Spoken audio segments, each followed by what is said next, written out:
Adolescence begins nowadays at around age 10, and it goes through age 25 because the brain is still developing. So there's an important work that's going on in adolescence, because what children are doing in adolescence is really creatively forming their own identity and their own sense of purpose and mission in life. And they're doing that by the process, mostly the process of social comparison. Am I like you? Do I want to be like you? Am I like that person more? Am I like my father? Am I like my mother? Am I like my sister and my brother?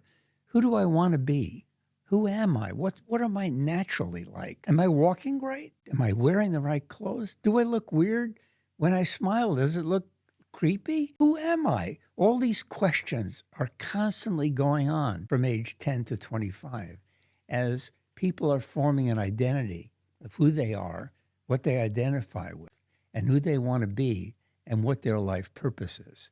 Bill Damon has studied that in a beautiful way in his discussion of identity and life purpose. Well, social media affects that thing, that social comparison process. And it can be a force for good. It can help you find people who are like you. If you're unique, if you're gay and you find people just like you, or, if you are mathematically inclined, as I was, you're interested in physics and mathematics and biology and chemistry, and you're a little weird and you're nerdy, well, you can find other people who are actually like you and really think the periodic table is beautiful.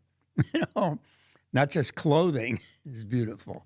And you can find people who are like you, and social comparison can go, wow, I'm not weird. This social comparison process is a very powerful and active process. It has a dark side. On a lot of social media sites, what kids are getting is a fairly constant dosage, not of acceptance, but of rejection, of criticism and abuse, negative comparisons, telling people they're not good enough, they're ugly, they're weird, they're unacceptable, they're disgusting.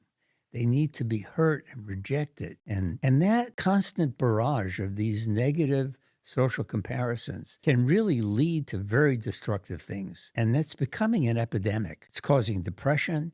It's causing anxiety. It's even causing suicide in a lot of teens. The epidemiology currently suggests that most social media is acting as a force for harm. It's really hurting kids. It's making girls think that their bodies are ugly and unacceptable. It's leading to eating disorders. It's leading to horrible consequences, self-harm, in some cases suicide. It's affecting girls very powerfully. It's also affecting boys. And we have to take responsibility and have social media be a force for good.